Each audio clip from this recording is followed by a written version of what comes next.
우리 하나님께서 말씀으로 창조하신 이 아름다운 세계, 하나님 말씀이 살아 역사하시는 이 미시오데이, 우리 하나님의 선교회장으로 어서 오세요. 하나님의 자비로우신 사랑 항상 여러분과 함께 하시기를 축원합니다. Jesus, keep me near the cross. There's a precious fountain, free to all. A healing stream flows from Calvary's mountain. In the cross, in the cross, be my glory ever, till my raptured soul shall find rest beyond the river.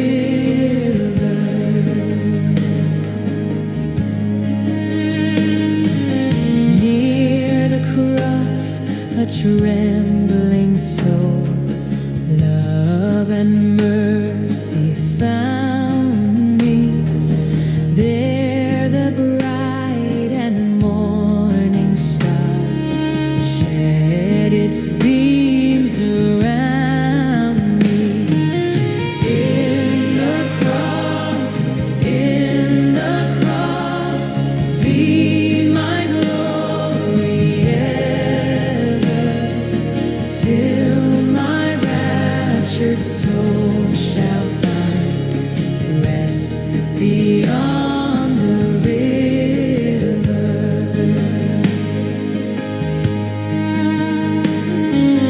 Near the cross, O Lamb of God, bring its scenes before me. Help me walk from day to day with its shadow o'er me. In the cross, be my glory ever, till my raptured soul shall find rest beyond the river.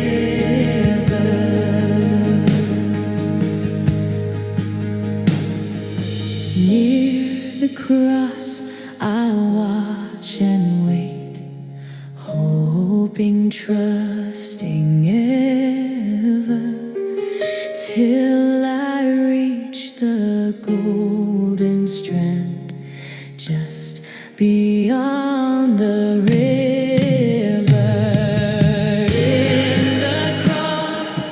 In the cross, be my glory ever, till my raptured soul shall find rest beyond the river.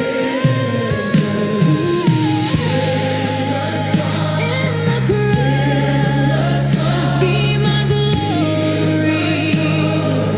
ever,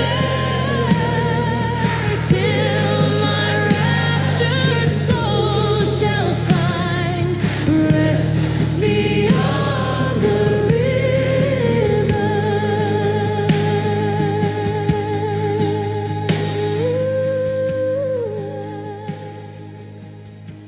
Ooh, yeah. 카페 복 있는 자입니다. 왼편 카테고리에서 제4편 통일한국 신앙 제1장 다윗 왕국, 그 중에 제1절 다윗 왕국의 신앙. 오늘은 186번 자료 통일한국 이스라엘의 신앙입니다. 창세기로부터는 총 96번째 강의가 되겠습니다. 제 교재로서는 구약 중권 355에서 363쪽, 성경 본문 사무엘하 17장 24절에서 19장 7절 상반절까지의 내용입니다. 지난 시간에 우리는 다윗이 하나님의 기름 부음 받은 신실한 종으로서 한때 밧세바 사건으로 몸을 지켜야 할 수신의 덕목에 실패하더니 더 나아가 그 일을 덮기 위하여 그 남편 우리아까지 모살해버리는 더더욱 중한 죄를 범하였습니다. 수신에 실패함으로써 제가의 실패로 이어지는 자식들 간의 근친상간과 그로서 동기 간의 살육으로 가정이 파괴되는 피의 대가를 지불하는 뼈저린 고통을 겪었습니다. 거기에 그치지 아니하고 연이어 자식에게 왕위까지 찬탈당하는 치국의 실패까지 겪음으로써 여호와의 사명자로서 여호와를 등진 삶의 실패가 주는 그 대가가 얼마나 혹독한지를 뼈저리게 맛보게 됩니다. 비록 깊은 통해로서 그 죄는 사함을 받을 수 있었다 할지라도 그 사실적 죄에 대한 징계까지는 벗을 수 없는 것이라서 뼈아픈 대가의 고통이 연속되는 다윗의 삶이었습니다. 그런데 그것은 다윗이 겪은 우리와는 별 상관도 없는 단순한 남의 과거의 일이 아닙니다. 오늘날 우리 하나님의 사명자들이나 또한 하나님의 자녀들이 온전히 새겨야 할 엄중한 경계의 힘을 결코 있어서는 아니 될 것입니다. 오늘은 다윗의 왕위를 찬탈한 아들 압살롬의 반역에 대한 그 결말이 어떻게 전개되는지에 대한 장이 될 것입니다. 하나님 징계의 시작에는 그 결산이 온전히 이루어진 다음에야 회복되기 시작한다고 하는 사실에 대하여 하나님의 자녀들이라면 뼈에 새겨야 할 것입니다. 이제 본문 압살롬의 반란 진압 기사입니다. 다윗군과 압살롬 간의 전쟁으로서 부자 간에 서로 죽이는 상잔이 일어납니다. 다윗의 마하나임 신과 압살롬의 길르앗 진이 대치하는 기사인데 사무엘하 17장 27에서 29절 이에 다윗은 마하나임에 이르고 압살롬은 모든 이스라엘 사람과 함께 요단을 건너니라. 압살롬이 아마사로 요압을 대신하여 군장을 삼으니라. 이에 이스라엘 무리와 압살롬이 길르앗 땅에 진치니라. 다윗군과 압살롬 군 양 진영 간의 전열과 그 진지에 대한 옥스포드에서를 보겠습니다. 각주 341에서 343번. 다윗이 요단을 건너 이른 장소인 마하나임은 야영지, 장막, 군대, 천군이라고 하는 의미를 지니고 있는 것으로 요단강으로부터 북동쪽으로 약 50km 떨어진 곳에 있으며 갓지파와 므낫세 지파의 기업에 속한 땅이었습니다. 이 지명은 본래 족장 야곱이 외삼촌 라반의 집에서 나와 고향으로 돌아오는 과정에서 요단 동편의 약복강을 건너기 직전에 하나님의 사자들 또는 하나님의 군대들을 만난 데서 유래한 지명입니다. 하나님의 군대 마하네 엘로임은 야곱이 그 땅을 마하네의 쌍수인 마하나임이라 부른 것입니다. 이곳은 일찍이 사울왕이 죽고 다윗이 유대의 왕으로 즉위한 이후 사울 아들 이스보셋이 이스라엘 왕으로 등극한 곳으로 군사적 요충지로서 그 중요한 땅이었던 것으로 보입니다. 다윗은 바로 이와 같은 역사가 서려있는 땅으로 피난해 진을 쳤던 것입니다. 그러나 그 땅은 그런 역사가 암시해주는 바와 같이 초대왕 사울의 출신 지파인 베냐민 지파의 영향력이 큰 땅이었습니다. 그렇다면 다윗은 다른 선택의 여지가 없었기 때문에 어쩔 수 없이 그곳에 진을 친 것이라는 사실을 짐작해 볼 수가 있습니다.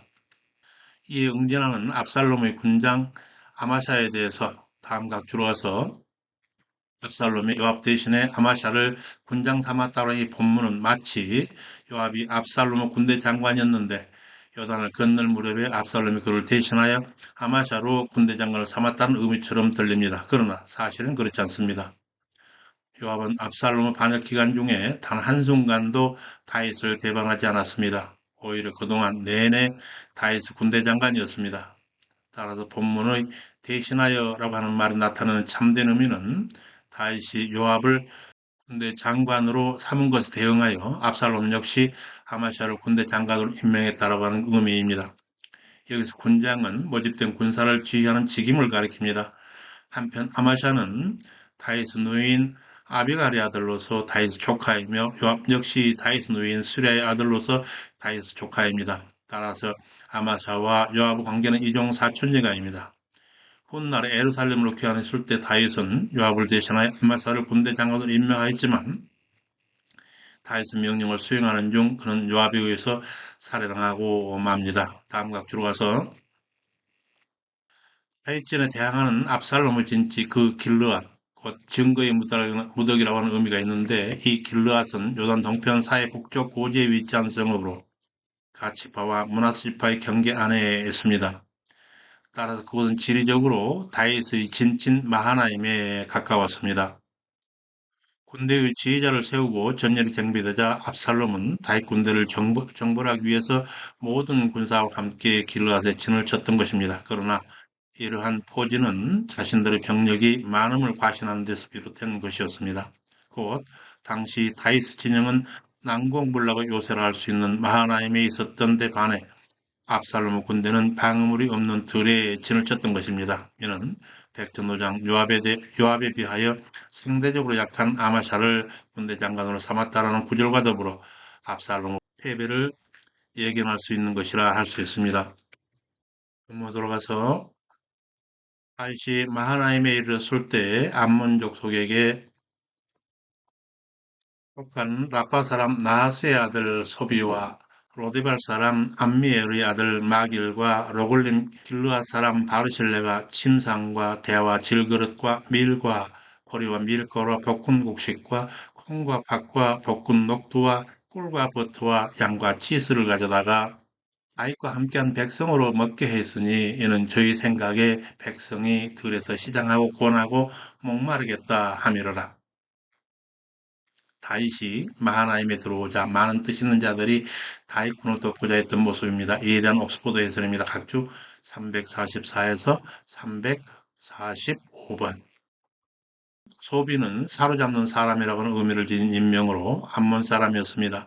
그는 암몬 라파 성읍은 나하스 아들로 소개되고 있는데 이 나하스는 전에 다윗에게 은총을 베푼 적이 있는 암몬의 왕을 가리킵니다. 따라서 나하스의 아들 중 한 명인 소비와 다윗은 이전에 안면이 있었거나 친분이 있었을 가능성이 매우 큽니다.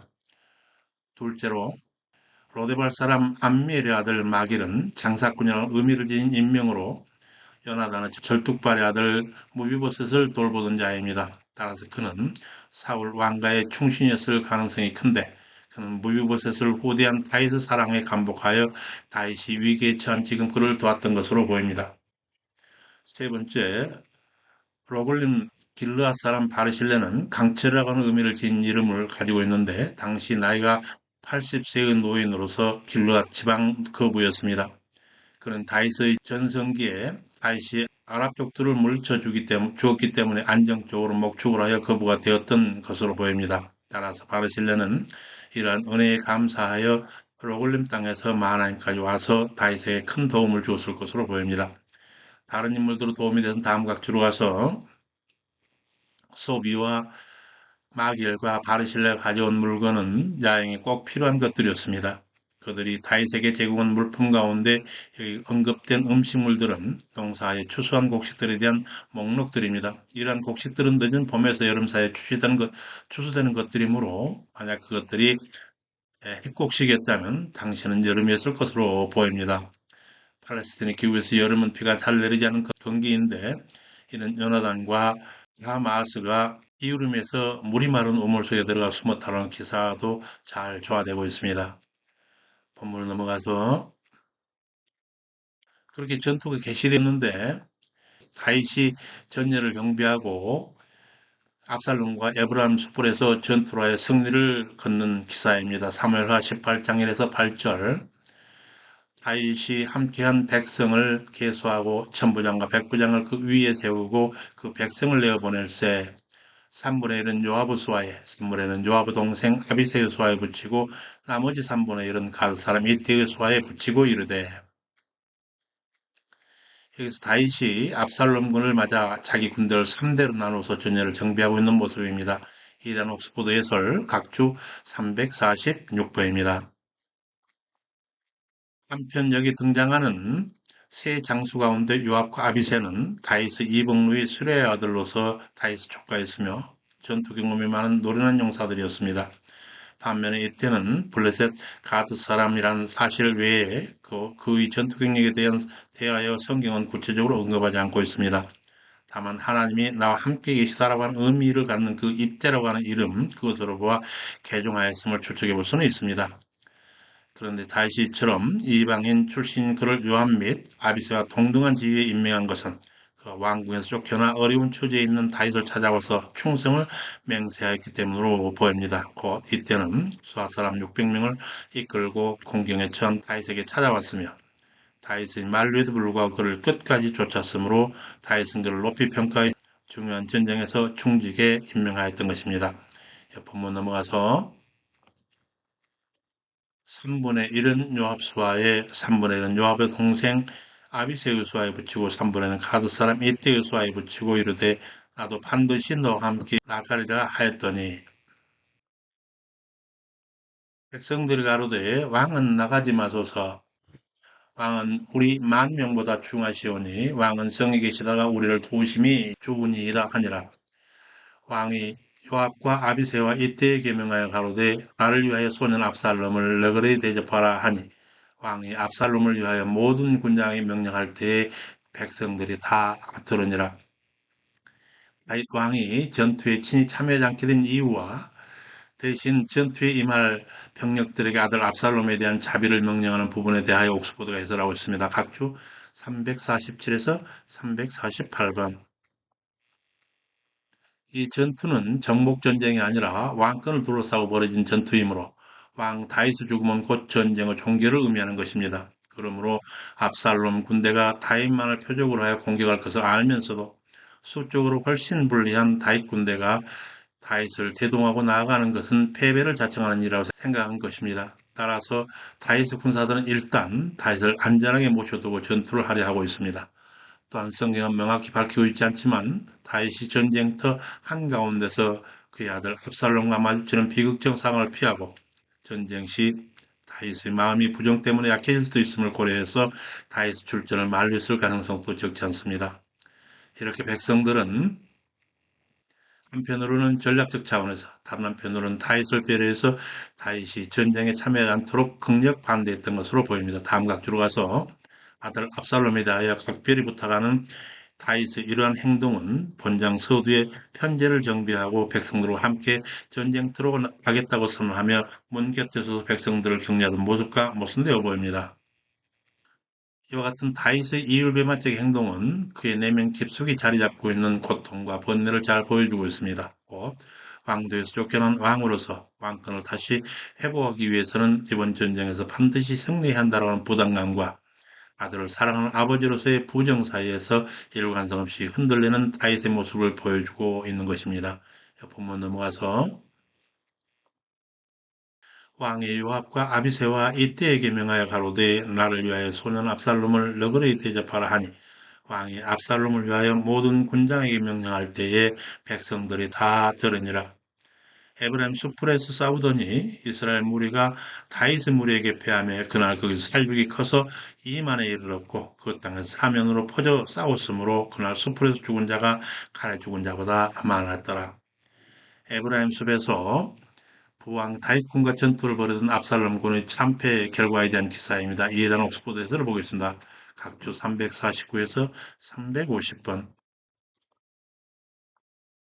그런데 전쟁이 벌어진 에브라임 숲풀이 어딘지 분명치 않습니다.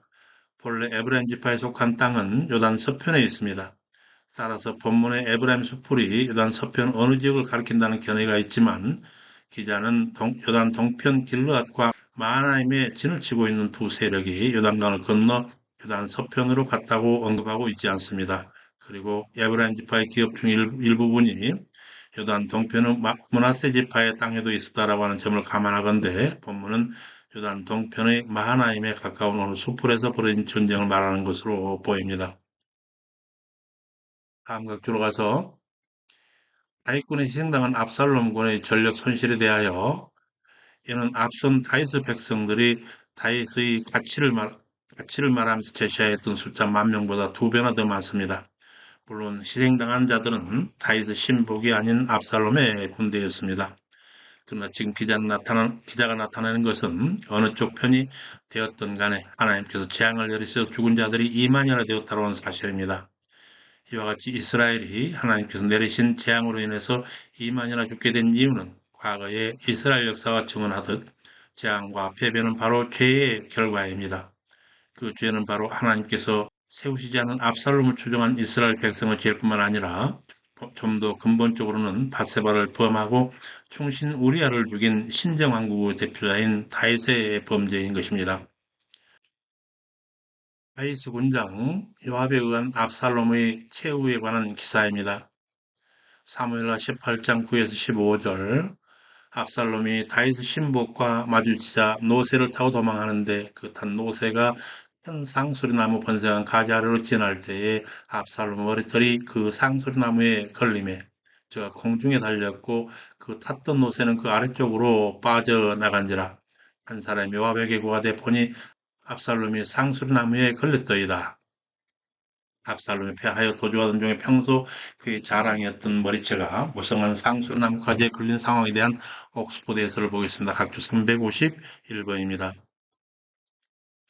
압살롬이 결코 빠져나갈 수 없도록 무성한 쌍수나무까지의 그 머리채가 단단히 매달리게 되었음을 보여주고 있습니다. 죽지는 않았지만 이렇게 매달려서 빠져나오지만 못한 것으로 보아서 당시 그는 기절하거나 혼수 상태에 빠진 것으로 보이며 주위에 그를 도와줄 군사들이 다윗의 군사에 비해 턱없이 부족했거나 없었던 것으로 보입니다.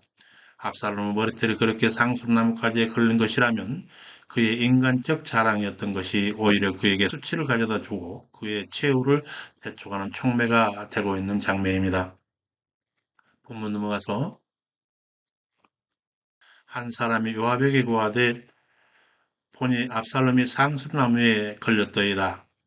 요압이 그 사람에게 네가 보고 어찌하여 당장에 쳐서 그 땅에 떨어지지 아니하였느뇨? 너에게 은 10개와 띠 하나를 주었으리라. 그 사람이 요압에게 대답하되 내 손에 은 1000개를 받는다 할지라도 왕의 아들에게 손을 대지 아니하겠나이다. 우리가 들었거니와 왕이 당신과 아비새와 이때에게 명하시기를 삼가 누구든 소년 압살롬을 해하지 말라 하셨나이다.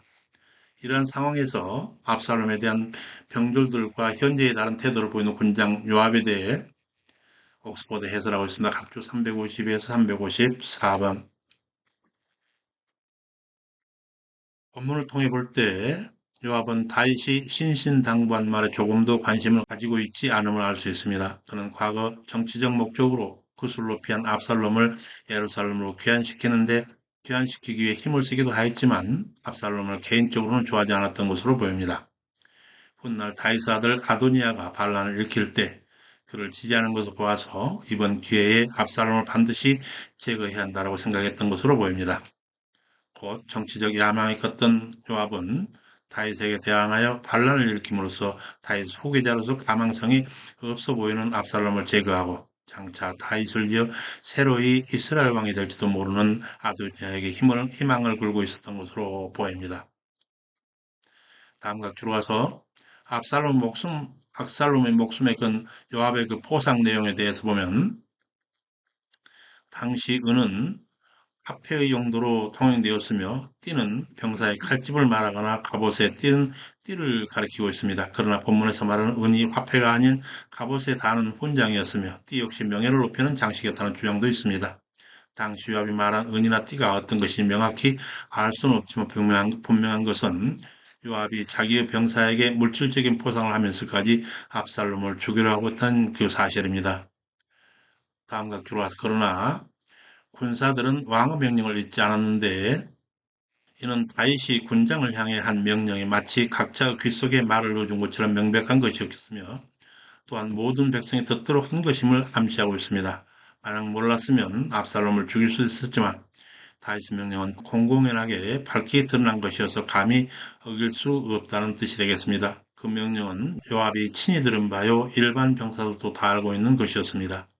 왕은 지엄한 명령을 알고 있는 군사로서 그 명령을 어긴다면 용서받기 힘들 것이기 때문입니다.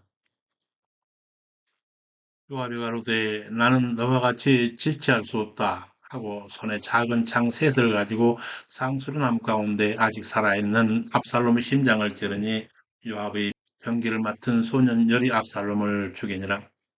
군장 요압이 압살롬을 죽이려 하던 때에 나는 너와 같이 지체할 수 없다라고 군사 앞에서 내뱉는 그 한마디 말에 대해서 옥스포드가 해설하고 있습니다. 각주 355번입니다.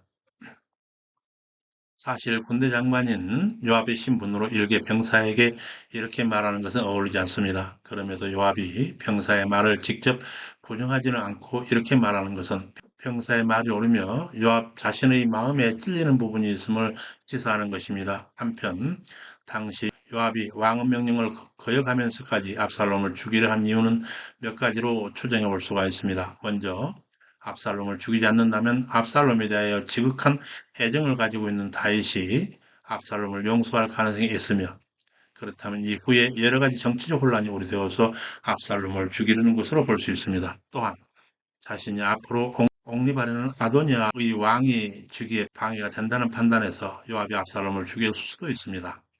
그 밖에 과거 암논을 죽였을 뿐만 아니라 아비 다윗에 대해 반란을 일으킨 압살롬은 반드시 죽어야 한다는 명분과 여론에 힘입어서 압살롬을 죽였을 수도 있습니다. 그 어떤 이유석은 요압의 행동은 과거 그가 우리아를 살해한 것과 대조를 이루고 있습니다. 우리아를 죽여 다윗의 마음에 만족을 주었던 그 요압이 이제는 압살롬을 죽여 다윗의 마음을 찢어놓고 있는 장면이 되겠습니다. 본문 넘어가서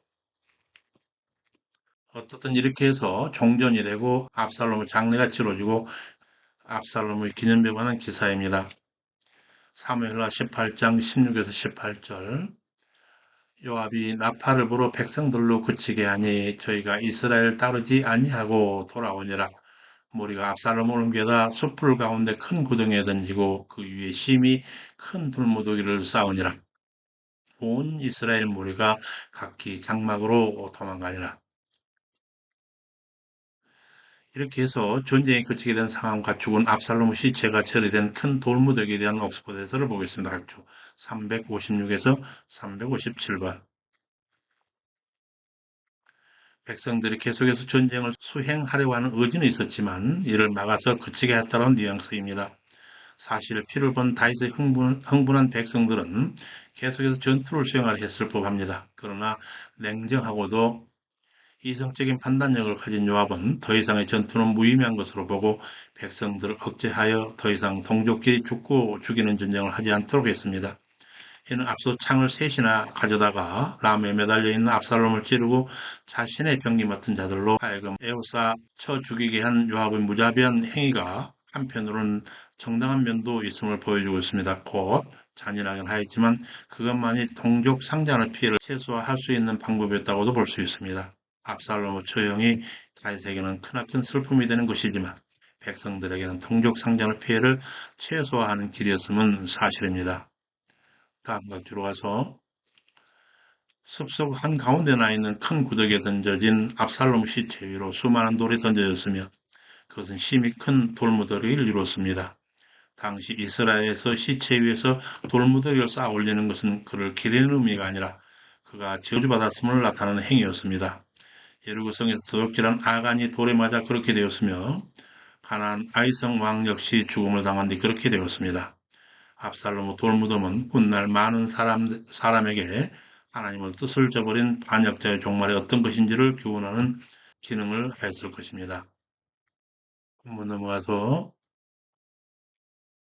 무리가 압살롬을 옮겨다 숯불 가운데서 큰 구더기에 던지고 그 위에 심히 큰 돌무더기를 쌓으니라. 온 이스라엘 무리가 이 장막으로 도망하니라. 압살롬이 살았을 때 자기를 위하여 한 비석을 세웠으니 이는 그가 자기 이름을 전할 아들이 없음을 한탄함이라. 그러므로 자기 이름으로 그 비석을 이름하였으며 그 비석이 왕의 골짜기에 있고 이제까지 압살롬의 기념비라 일컫더라. 이 압살롬 기념비가 지닌 의미에 대해서 옥스퍼드에서를 보겠습니다. 358번. 이 본절은 압살롬이 얼마나 명예심이 강한 사람인지를 보여주고 있으며 자기 이름을 떨치고 싶어한 사람인지 단적으로 보여주고 있습니다. 압살롬의 명예욕은 빼어난 외모와 이스라엘 사람들로부터 사모함 받던 것과 관계되는 것으로 보입니다. 모든 사람의 칭송을 받던 그로서는 후대에 자기 이름을 남길 만한 아들이 없는 것을 견디지 못하고 직접 커다란 비석을 세움으로써 자기 이름을 남기려 했던 것으로 보입니다. 넘어가서 반란군의 토벌전 결과를 보고 왔는 다윗의 반응에 관한 기사입니다. 토벌 전황에 대한 보고자로 등장한 아히마스와 구스 사람 기사인데 사무엘하 18장 19에서 27절. 사독의 아들 아히마스가 반군 토벌 소식을 전하려는 전령을 자청하였더니 요압이 이를 거절하고 구스 사람에게 본 것을 왕에게 전하라. 그가 요압에게 절하고 달려가더라. 아히마스가 자기도 전령으로 가겠노라 간청하나 요압이 상 받을 일이 아니라면서 다시 거절하는데도 저가 거듭 간청함으로 허락하였더니 그가 들길로 달려 굿사람보다 앞서 가니라. 때에 다윗이 바깥 성문과 안성문 사이에 앉았더니 반란군과의 그 전투의 전황을 왕께 보고하는 그 전령에 대한 다소 특이한 이 기록과 그 전황 후 결과를 학수고대하고 있는 다윗 왕의 모습에 대한 옥스포드 해설을 보겠습니다. 각주 359에서 360번. 전쟁의 승리와 반란의 숙의 압살롬을 죽으며 고무된 사독의 아들 아히마아스는 이 소식을 다윗에게 속히 전하기를 원하여 요압에게 자신을 다윗에게 보내달라고 간청하였습니다. 요압은 뜨거운 마음으로 다윗에게로 달려가고자 하는 아히마아스의 길을 강력하게 가로막았습니다. 대신에 요압은 구스 사람을 불러서 다윗에게로 보냈습니다. 따라서 요압이 다윗에게 전쟁의 소식을 전하지 않으려 한 것은 아니었음을 알 수 있습니다. 그런데도 아히마아스를 보내지 아니하려 함은 1차적으로 아히마아스는 주로 좋은 소식만을 전하는 자인 까닭입니다.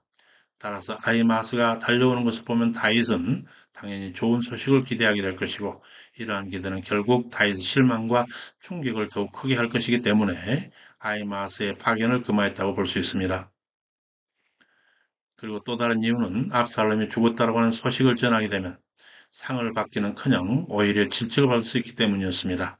요압은 앞으로 큰 인물이 될 가능성을 많이 가지고 있는 아히마아스가 다윗에게 슬픔이 되는 포식을 전함으로써 다윗은 눈밖에 나는 것을 원치 않았던 것으로 보입니다. 다음 각주로 와서 한편 다윗은 왕이 앉아있던 장소 두 문, 성문 입구를 가로막고 있는 큰 정문, 곧 외문과 내문을 지칭하고 있습니다. 당시 마하나임 성은 저기 외문을 돌파하더라도 안쪽에서 막아 수비할 수 있도록 이중으로 되어 있었으며 다윗은 바로 그 두 문 사이의 뜰에 앉아서 전쟁 결과를 기다리고 있었습니다. 이처럼 다윗이 그곳까지 나와 줄곧 앉아 있었으면 전투 중에 그의 군사들과 함께하고자 하는 마음을 가지고 있었음과 마음의 경계를 놓치지 않았음을 말해주고 있습니다. 이러한 다윗의 모습은 과거 그의 군사들이 암몬을 치러 전쟁터에 나갔을 때 출전하지 아니하고 예루살렘 궁정 지붕에서 한가로 거닐다 범죄했던 모습과는 사뭇 다른 모습입니다. 본문 넘어가서 다윗이 바깥 성문과 안성문 사이에 앉았더니 파수꾼의 성문내에서 어떤 사람이 홀로 다름질하는 것을 보고 왕께 보고하매 혼자이면 저가 전령이리라 하더라. 저가 점점 가까이 오매 파수꾼이 또 한 사람의 달려옴을 보고 왕께 보고하니 왕이 저도 전령이라 하는데 파수꾼이 앞선 자는 아히마스 같다고 하자 그는 좋은 사람이라 좋은 소식을 가져오느니라. 그리하여 다윗이 토벌 전황에 대해서 보고를 받는데 그때 다윗의 반응에 관한 기사입니다. 사무엘하 18장 28에서 33절. 아히마하스가 와서 왕께 전한 후 반란군의 토벌 소식을 전하는데 왕이 압살롬 안부 묻기를 소년 압살롬이 잘 있느냐? 아히마하스는 자기가 올 때 큰 소동이 있음을 보았으나 무슨 일인지는 모른다고 고하더라. 왕이 물러나 있으라 하고 또 구스 사람이 이르러 역시 반란군 토벌 소식을 전하는데 왕이 압살롬을 묻자 구스 사람은 왕의 원수는 다 그렇게 되기를 원한다 하는지라. 왕의 마음이 아파 문 위에 올라가 우니라. 내 아들 압살롬아, 내가 너 대신 죽었다면 내 아들 압살롬 내 아들아 하며 비통해 하더라. 다윗이 전황을 보고받는 이 장면과 압살롬 비보를 들은 후 다윗에 대한 옥스포드 해설을 보겠습니다. 각주 362에 364번. 아이마스는 가장 중요한 소식이며 동시에 다시 가장 듣고 싶어하는 소식이 승전의 소식일 거라고 생각하고 감격에 찬 어조로 승리의 소식을 전하였습니다. 그러나 다윗은 전략적 열세를 극복하고던 성전 소식에 대하여는 아무런 관심도 나타내지 않았고 아들 압살롬 소식만을 물었습니다. 아히마스가 다윗에게 도착하자마자 평강을 기원했던 것처럼 다윗 역시 자기 아들 압살롬의 평강 여부를 아히마스에게 무엇보다 먼저 묻고 있는 것입니다. 다음과 들어와서 물론 아히마스는 다윗에게 보고하러 떠나기 전에 압살롬이 죽었다는 사실을 분명히 알고 있었습니다. 그럼에도 그는 압살롬 생사 여부를 결코 알지 못한다고 대답하였던 것입니다. 이는 다윗이 원하지 않는 소식을 전하게 될 때 성전 소식을 전하는 전령에게 일반적으로 주어지는 칭찬이나 상은 고사하고 오히려 벌을 받지 않을까 하는 두려움 때문이었다고 볼 수 있습니다. 그러나 그보다 아히마스는 왕에게 기쁨을 주기 위해 자원하여 먼 길을 힘껏 달려왔지만 자신이 압살롬의 죽음을 전하게 되면 왕께 큰 슬픔이 태어난 것을 뒤늦게 알아차리고 직접적인 대답을 회피하였던 것으로 보입니다. 이 본문 나타난 다윗의 이 통곡은 죽은 자를 위한 애곡이었습니다. 그에게 있어서 압살롬은 자기의 자리를 강탈하고 자기를 죽이려 한 반역자가 아니라 단지 자신의 보호를 필요로 하는 아들이었던 것입니다. 따지고 보면 이런 일이 그 원인은 자신의 죄에서 비롯된 하나님의 징계가 아니었겠습니까? 그리하던 차에 왕의 그러한 슬퍼하는 행사를 보고 요압이 심한 말로 직언하자 공적 임무에 복귀하는 다윗의 기사입니다. 사무엘하 19장 1절에서 8절 상반절. 어떤 사람이 요압에게 고하되 왕이 압살롬으로 울며 슬퍼하시나이다 하니 왕의 아들을 위한 슬픔이 그날 백성에게 들리매 그날의 이김이 모든 백성에게 슬픔이 된지라. 백성들이 싸움에 쫓겨 부끄러워 도망함 같이 가만히 성으로 들어가니라. 왕이 얼굴을 가리고 큰 소리로 내 아들 압살롬아 하니 요압이 왕께 구하되 왕께서 오늘 왕의 생명과 왕의 자녀의 생명과 초첩들의 생명을 구한 모든 신복들의 얼굴을 부끄럽게 하시니 만일 압살롬이 살고 우리가 죽었다면 마땅하셨겠나이다. 이제 일어나 왕의 신복들의 마음을 유로하소서. 왕이 아니하시면 오늘 밤 한 사람도 왕과 머물지 아니할지라. 그리하면 그 화가 왕이 젊었을 때부터 지금까지 당하신 화보다 더욱 심하리이다. 압살롬 죽음에 대한 왕의 커다란 슬픔을 대하는 백성들은 반란을 잠재운 전투에서의 승리가 오히려 민망할 정도였습니다. 그런 상황에서 요압이 다윗 왕에 쏟아낸 거침없는 이 항변에 대해서 옥스포드 해설하시다 각주 365에서 368번. 왕의 슬픔에 승리의 기쁨은 고사하고 오히려 백성들이 슬퍼함은 사실 압살롬의 죽음으로 인한 다윗 슬픔과는 다릅니다. 백성의 슬픔은 단지 다윗이 커다란 고통과 가운데 있었기 때문이었습니다. 이를 통하여 다윗을 추종한 백성들이 다윗을 마음 깊이 사랑하였음을 잘 알 수 있습니다. 그러나 다른 면에서 보자면 다윗은 왕으로서 자신의 행동이 백성들에게 미치는 영향을 간과하고 아들의 죽음으로 인한 개인적 슬픔에 빠져 공적 직무에 소홀했음을 알 수가 있습니다. 때 요압이 책망하는데 다음과 같이 들어와서 요압이 당시 그 책망은 다윗의 눈에는 죽은 압살롬만 보일 뿐 요압 자신을 비롯하여 다윗을 위해 목숨을 내걸고 싸운 용사들은 전혀 보이지 않는다라고 하는 지적인 것입니다. 전쟁에 승리하고 돌아와서도 왕으로부터 홀대를 받는 데 대한 섭섭한 감정 때문에 요압은 이런 말을 하지 않을 수 없었던 것입니다. 아울러 요압의 이 말은 다윗을 위해 목숨을 걸고 싸웠지만 부끄럽게 입성해야 했던 백성들 모두의 서운한 마음을 대변하는 것으로 생각할 수도 있습니다. 다음 격주로 가서 그리하여 요압은 실제로 일어나지 않은 극단적인 일까지 가정하면서 다윗을 비난하고 있는데 이는 다윗을 객관적으로 판단한 것이라보다는 다윗에 대한 원망의 감정에 근간 지나친 단정입니다. 실제로 에브라임 숯불 전쟁에서 압살롬이 살고 다윗의 군대가 패배하여 많은 인명 손실을 입었다면 다윗이 그것에 대해 만족했을까요? 결코 그렇지 않았을 것입니다. 오히려 다윗은 백성들을 사랑하는 왕이었습니다. 그럼에도 요압이 극단적인 가정까지 하면서 다윗을 강하게 압박하고 있는 것은 그만큼 자신의 의견을 강하게 표력해서 다윗을 자신의 의대대로 움직이려는 의도였습니다. 감각주로 와서 이러한 화가 왕이 젊었을 때 지금까지의 그 화보다 더욱 그 심하리라고 하는 이 말은 다윗이 끝까지 자기 감정을 절제하지 못하고 왕으로서의 직임을 망각할 경우 또 다른 반란이 일어날 수 있음을 암시하는 말로 이해할 수 있습니다. 여기에 대해서 몇몇 사람들은 요압이 자신의 반역 의사를 내비친 것으로 보기도 합니다. 그러나 여기서 말하는 요압의 주장은 다윗 왕이 계속해서 자기의 슬픈 감정에만 휘말려 있으면 자연적으로 민심이 동요하게 될 것이며 그렇게 되면 다시금 왕위를 누르는 반란이 이어지게 될 것이고 이제 또다시 반란이 일어나게 되면 사태는 걷잡을 수 없이 악화될 것이라고 하는 사실을 강도 높게 경고하기 위해서라고 보아야 할 것입니다. 왕이 일어나 성문에 앉음에 혹이 백성에게 구하되 왕이 문에 앉아 계시다 하니 모든 백성이 왕의 앞으로 나오니라. 이런 광경에 대한 옥스퍼드에서를 보겠습니다. 주 369번입니다. 다윗이 성문에 났다고 하는 이 표현은 단순히 백성에게 자신의 모습을 보였다는 의미가 아니라 그가 왕으로서 공적 직무에 임했다라고 하는 의미로 이해해야 합니다. 한편 다윗의 이러한 모습은 두 가지 측면에서 이해할 수가 있습니다. 하나는 요압의 강요에 의해서 피동적으로 움직였다고 하는 사실입니다. 앞으로 다윗의 왕권을 완전히 회복하기까지 다윗 행동에서는 이러한 인간적인 연약함이 많이 보입니다. 이는 왕권 회복이 다윗 개인의 능력으로 이루어지는 것이 아니라 오직 하나님의 도우심으로 이루어짐을 보여주는 것입니다.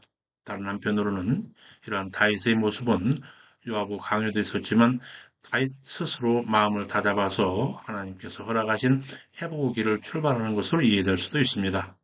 아무리 요압의 압력이 강하였다고 할지라도 다윗 스스로 마음의 결단을 내지 않았다면 왕권을 회복하기 위한 19장, 20장에 나오는 일련의 행동들을 취하지 않았을 것이기 때문에 그렇습니다. 이렇게 해서 왕위를 찬탈하려고 반란을 일으켰으나 사랑하는 아들이었고 자신의 저지른 한때 자신의 실패에서 말미암아 여호와 보내신 징계로 자신이 온전히 감당해야 할 그 죄의 대가가 자신의 가정과 왕통과 나라의 평안까지 깨져버리는 그 혹독했던 전 과정을 온전히 목도한 다윗의 아파하는 모습들을 살펴봤습니다. 다음 시간에는 다윗의 왕권이 회복되는 과정을 살피게 될 것입니다. 수고 많으셨습니다. 우리 하나님의 자비로우신 사랑이 우리 주 예수 그리스도의 제자된 여러분과 여러분 가정 구성원 각인각인의 영성 위에 항상 충만하시기를 간절히 축원합니다. 감사합니다. 샬롬.